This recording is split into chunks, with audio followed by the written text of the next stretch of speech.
I can remember on the phone one night, we were talking about the word, and I just said, it's endless. And she said, yeah, totally immersed. And it was like this light bulb. It's endless immersion. We really feel like the Lord's going to give us a house for the ministry at some point. Well, my friend here starts sending me pictures of houses. That particular day, we had already arranged to go eat dinner. So we decided we were going to go to friends. So we sit down at the table, and this waitress comes up. When she said she was in real estate, and I said, I'd really like to live at 1110 North Patterson Street. And she said, oh, wait, the owner here has a house for sale on Patterson Street. I pulled my phone out because she had texted me a picture of the house three and a half hours earlier. And I said, it just happened to be the house? And she's like, yeah, that's Mr. Manuel's house. Actually, Mr. Manuel's here tonight. She said he just walked in. Mm-hmm. She's like, he's at the table behind you. My friend here says, oh, well, can we speak to him? Next thing we know, he's at our table.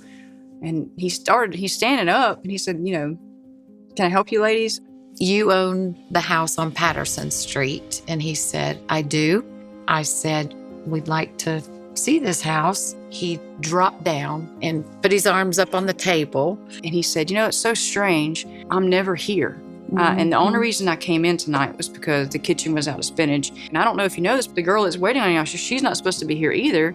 We called her in because we were short-staffed. And you could see, he was doing kind of probably the same thing we were doing, trying to connect all these crazy dots. Because I believe that he now sees that there is a God story here that's beginning to unfold.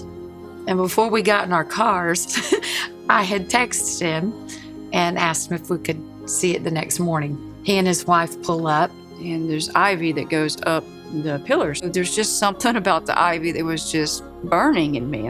What is it about this ivy that I can't get away from? So I got my phone out, and I just happened to look up ivy in Hebrew actually means God's gift.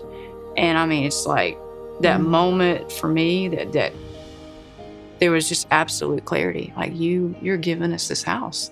We went in the house, and we just walked through it like in this daze.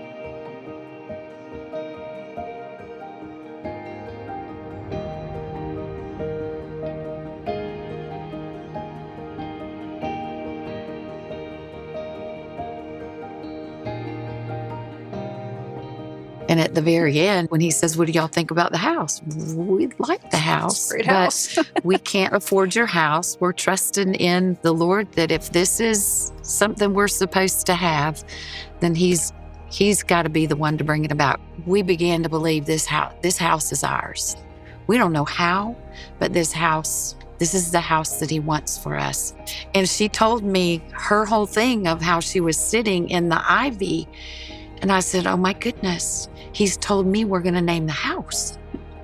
It's the Ivy House. It's going to be called the Ivy House. We have to go in and make this offer to him. We walked in and we told him what we had to offer. But my friend here jumps up and says, hey, we named the house the Ivy House. And it's just silent. So I told him, but in Hebrew, it means God's gift. And well, as soon as I said that, Miss Manuel starts crying.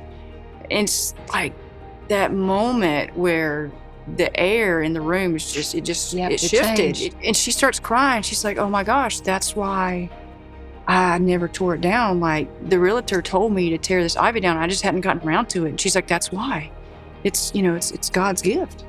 Yeah, in that moment when that shift took place, and Mr. Chris said, I accept it. It's yours. Yeah, when you want to move in. There's no lease. We have no contract. We have a verbal agreement.